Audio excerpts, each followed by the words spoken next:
the trade deadline's coming up. Everybody wants to talk about making trades. If you make a trade, who's sitting? Who's getting, if you want to bring in a rotational player, like, in 17, they brought Jay Ajayi in. He rotated with LeGarrette Blount. Fine, I can see that. People want Brian Burns. How many snaps?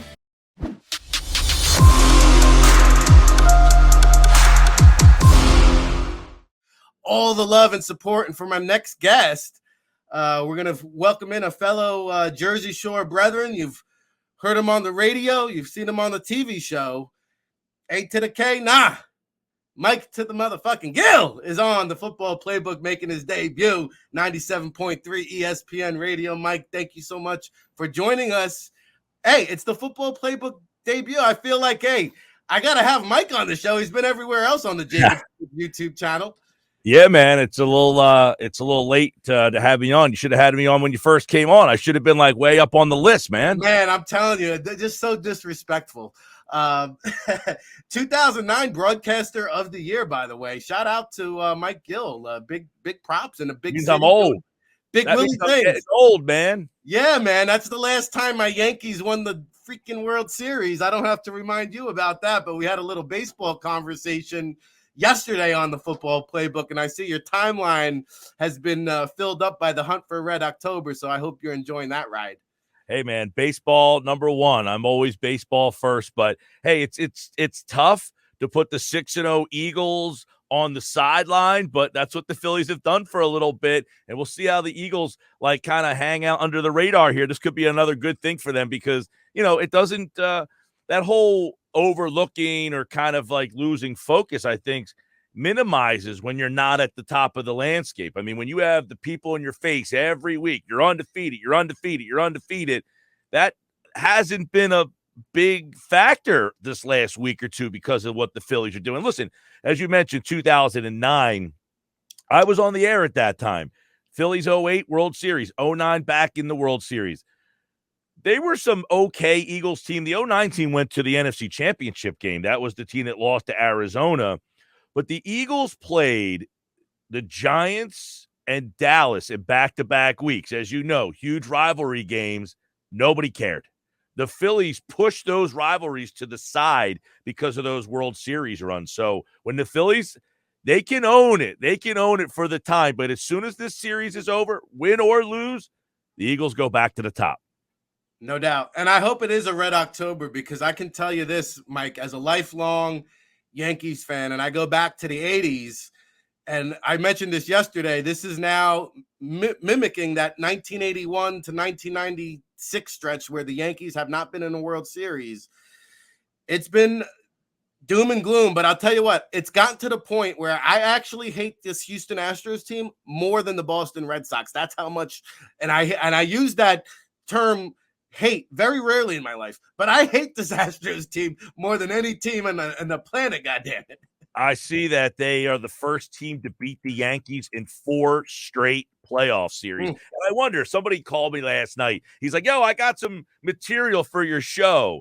Just when you thought all the jokes about the cheating scandal were done, enter Philadelphia fans into your building in Houston. So I think you might get it ratcheted up a level. The Astros may not know what's coming for them in this series. It should be fun.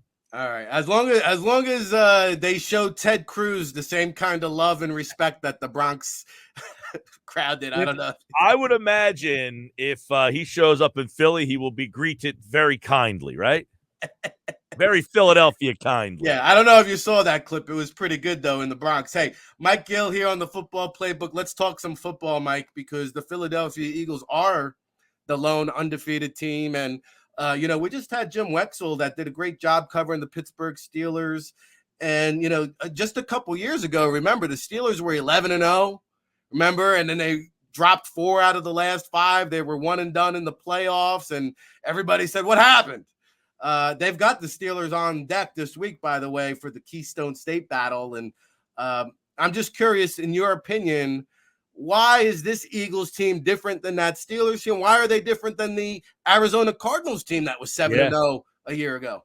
Well, Rick, even if I said they weren't different, the difference is the league. The league's bad. It's awful.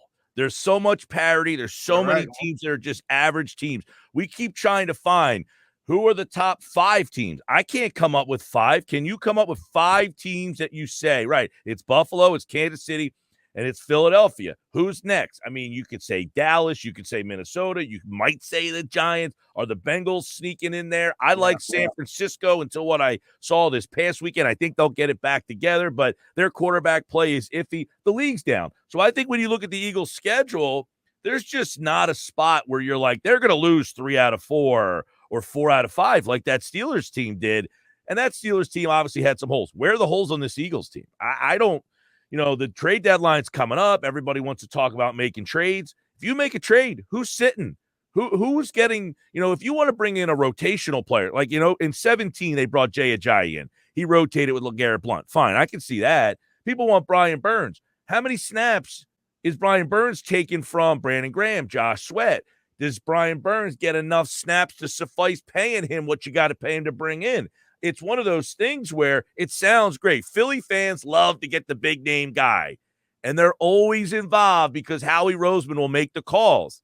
But where's there a place? I would say you need a third corner in case one of those guys get hurt. Bringing in a veteran third corner would be something, maybe another safety. But I don't know that going out and giving high-level picks to get a Burns or a top-level player is really what this team needs right now. That's why they're different than that Steelers team. All right, fair enough. I'll take it. I'll buy what you're selling. Let me ask you this then. During the commercial break, I just saw Sean McVay came out and said, we're in discussions with multiple teams regarding Cam Akers. I saw the Jets commit highway robbery yesterday. They got James Robinson for like a 5th or a 6th round pick. 6, yeah. Yeah. If I said, hey, Cam Akers, even David Montgomery, who we saw last night, who's in his final year of his deal, for a 5th or 6th round pick, you pulling that trigger? Yeah, that's what I'm saying. I mean, if you're getting me a running back that's going to kind of enter the mix, similar to what Jay Ajayi did, I think Sanders is good enough to be your guy. But if you can get a second guy, I think a guy that can catch the ball out of the backfield like a Rex Burkhead, a veteran guy who can catch the ball out of the backfield, be that third down kind of player. I think that player, Cam Akers, would be a nice player there. I like Montgomery. That's a good name too. If you can get that kind of guy, the other guy would be the big bruiser. The Eagles would say, hey, their short yardage guy, it's Jalen Hurts. That's who gets the short yardage for them. He doesn't need to turn around and hand it off to a big guy. He gets the 2 yards, the 1 yard himself. But if they get that bigger back or that scat back that can catch the ball in the backfield, I think that's the kind of move. You mentioned those names. Look, I like Boston Scott. I think Gainwell's a nice player. If they don't make the move, it's not like we're going to sit here and rip them for not seeing the forest through the trees. They have good enough players on the roster. You're just maybe looking to tinker and tighten some screws. And I wouldn't be shocked if they did, but I don't think it's a necessity. Yeah, I'll just say this. If I could get a Jerry Hughes or a Jabril Peppers for a day 3 pick, inject them into a rotation where Hughes can play inside, outside, up and down. I like that kind of party. I like having Mike Gill here on the Football Playbook, my Jersey Shore brethren, of course, host of 97.3 ESPN, host of the Sports Bash each and every day, Mike, in studio, buckled up, ready to go. Let me ask you about Jalen Hurts, because you mentioned he is the short yardage runner, Mike. And I worry about these rugby scrums down at the goal line and, the head collisions. And it's only inevitable, right? Like when you average 17 hits a game and you're absorbing contact, and I get it. Sirianni says, oh, well, he just, we used to hear this in Seattle all the time. Well, he just rolls with the pack. He just knows how to avoid the big hit. Mike, I don't care who you are, how big you are, how savvy you are. When you're playing in the National Football League, it's inevitable, right? It's only a matter of time until you incur, especially with these head-on collisions down there on the goal line. Like, can he really get through the rest of the season?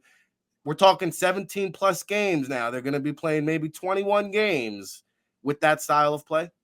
That's a great point, Rick. And, he missed time last year with that ankle injury. I mean, we forget that he missed a couple games, and then people wanted Minshew to be the quarterback. You remember he had the big game against the Jets, and people were like, yeah, maybe they should stick with him.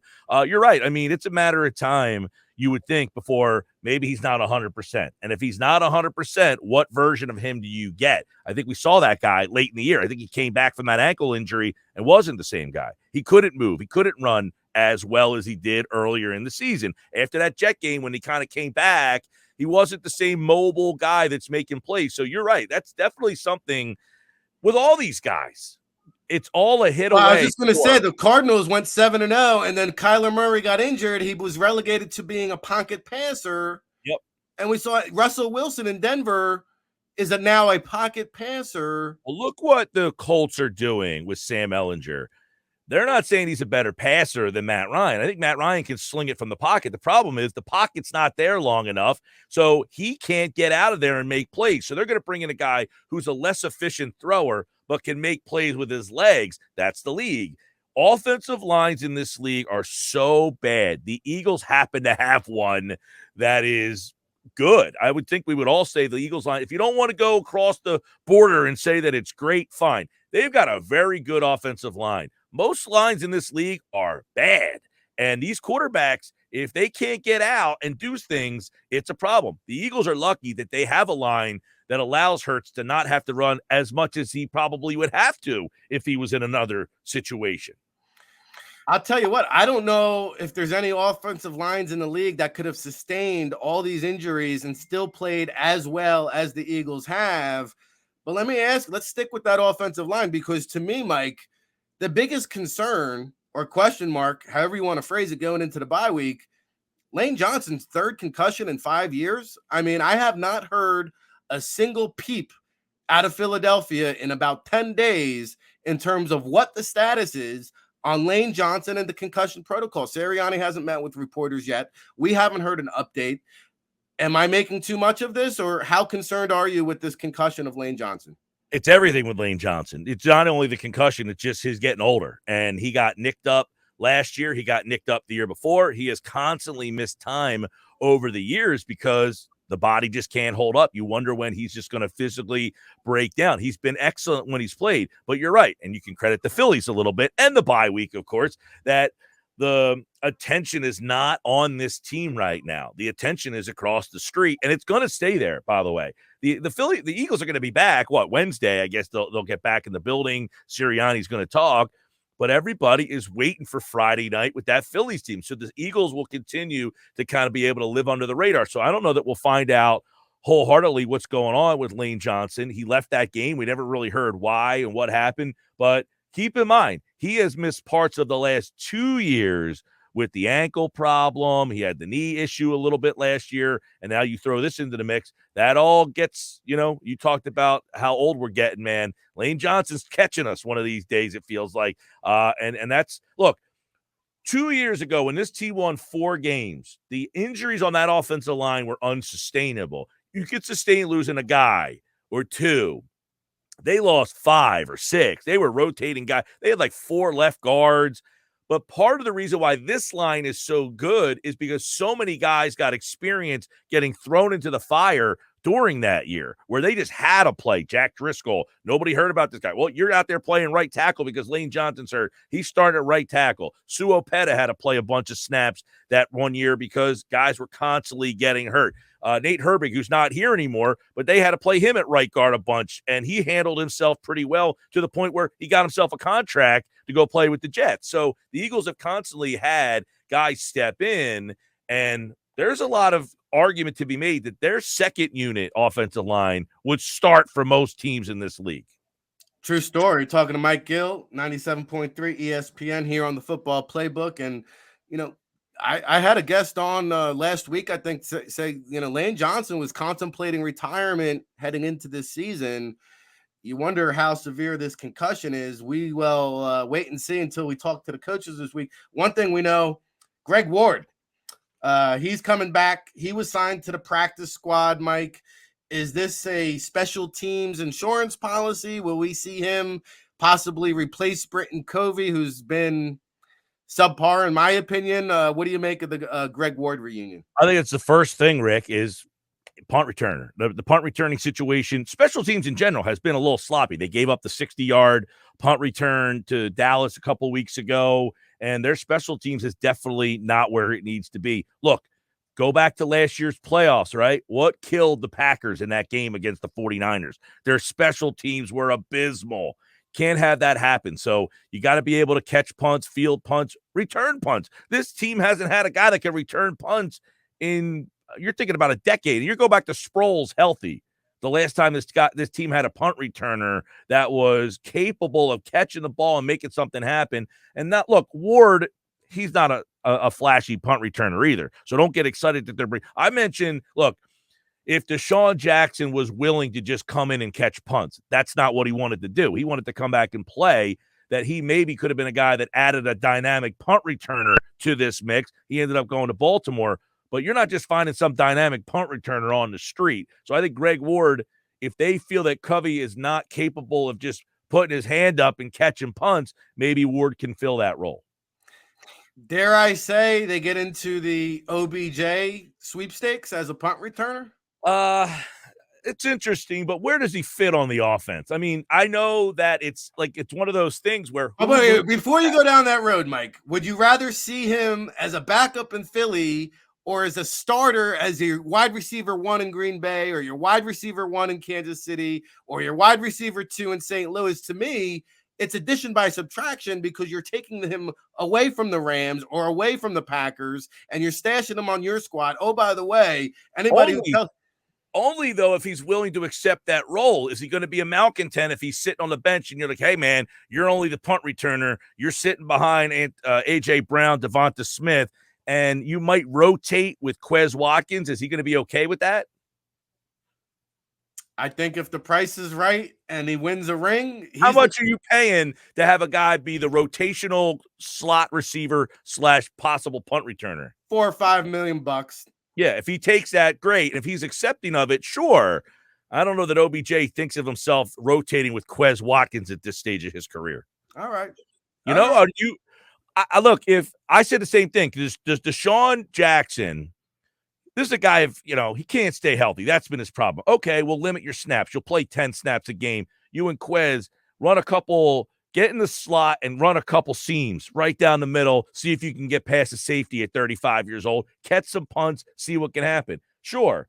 I don't know that Deshaun Jackson in his mind, I don't think OBJ in his mind think he's at that spot. No, I think you're right. That's why we put you on the football playbook. We're talking to Mike Gill here, chopping it up, breaking it down. What you just said, though, is probably my biggest criticism of this offense, Mike, is to me, I don't care if it's completed or not. We saw Quez Watkins week 2. We haven't seen him since. To me, you should be testing the defense downfield, keeping them honest, showing them what 4.3 speed looks like. We talk about the Dolphins. Everybody prepares for Tyreek Hill and Jalen Waddle, but then it takes them about a quarter of football play, actual real life, to adjust to that kind of speed. To me, the Eagles and Steichen need to test the field, do it early, do it often, even if it's once or twice a game. Keep the defenses honest and make them respect that. I haven't seen that the last 2 games. I agree with the concept. I guess I'll throw it back to you, Rick, and wonder, because so many people have questioned. They're not scoring in the second half. Is that a concern? Maybe they just don't want to show anything. Do they want to show more of the playbook if they don't have to? Hey, we're up 24-0. I don't want to show that we're going to run a seam.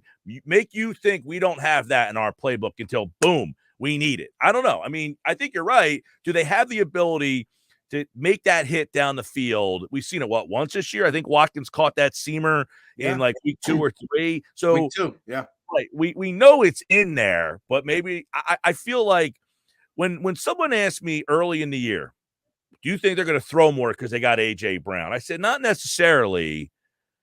I figured this offense would look similar to last year's offense, just when they chose to throw, that the result would be better.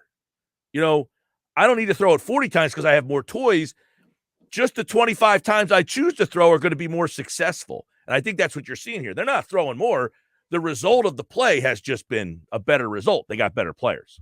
Yeah, I mean, I think Steichen has defended it by saying, hey, we've put together more of our elongated drives in the second half, so we haven't had to do that. But, to me, it's just something that, you flash it, you show them, let them get a little taste, and that way, maybe you catch something underneath later on in the game. So, all right, let me ask you about Jordan Davis, everybody's favorite, because I think the time has come. I know stamina and conditioning was an issue early on, but now with the bye week, I know Brandon Graham talks about he stays after practice and works on conditioning with Jordan Davis all the time. We've seen his percentage of snap kind of increase. But Fletcher Cox is around 63%, Jordan Davis around 30% coming out of the bye week.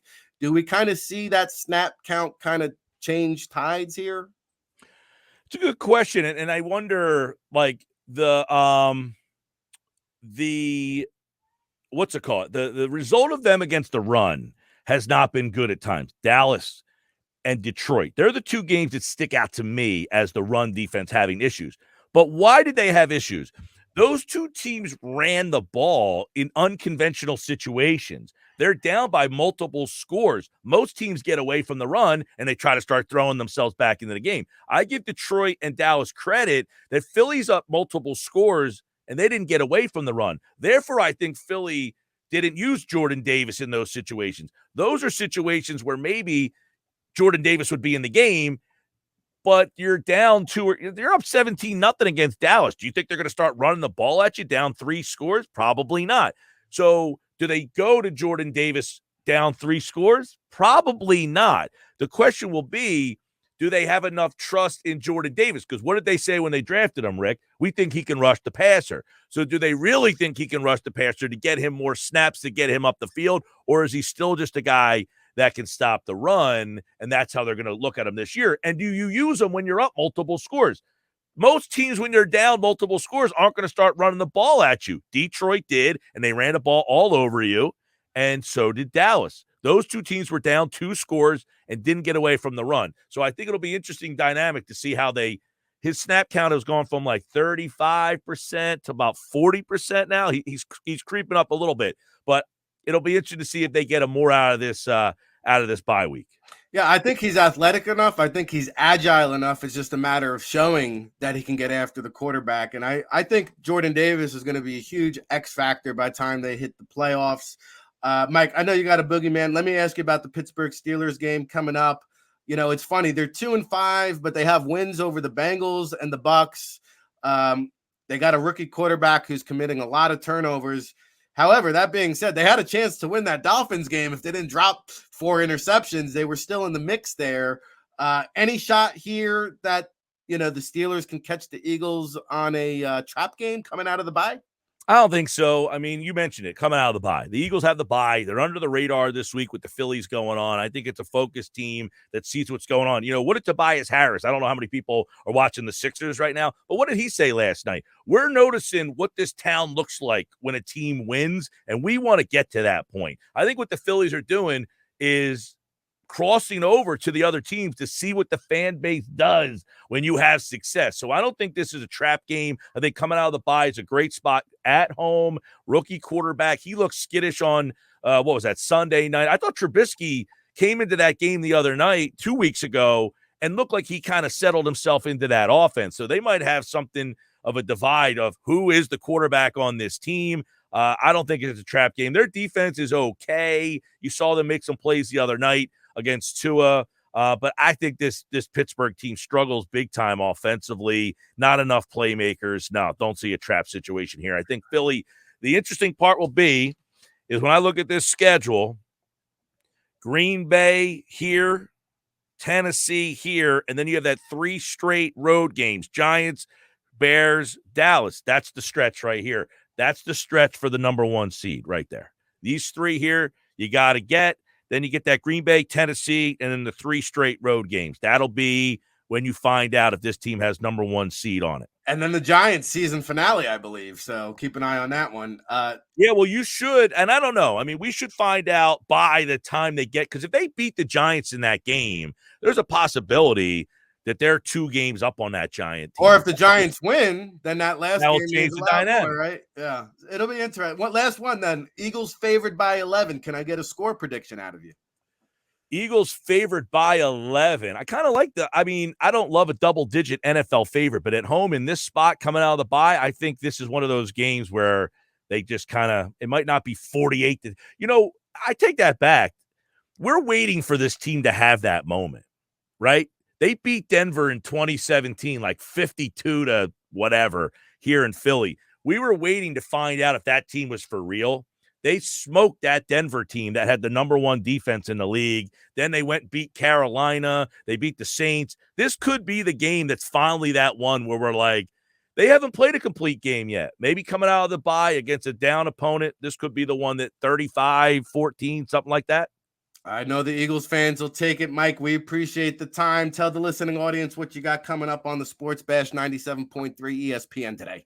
We're busy as always. We'll be talking a little Phillies. We got a lot of Phillies. Adam Kaplan joins me every day at 4:00. We do a segment called Football at 4. So you get football every day at 4:00. You can tune in for that. And of course, everything that's going on with this Phillies and Eagles coming out of the bye every day, 2 to 6. You can get us here on 97.3. Love it. Thank you so much, my brother. We're going to have to link up at the Ocean Casino Resorts. I see you doing shows down there as well. I'm there every Monday from 2 to 6. Every Monday. Oh, I'm there baby. live. Okay, Yep. Buckle up. I'll have to catch you maybe a little Monday night football tailgate action down there. I'm there, man. I was there yesterday. What a great place that gallery, bar, book, and games is. Oh, baby. All right, Mike. We'll do it again, man. Appreciate the time. Have fun on your show later on. Okay. See ya. All right.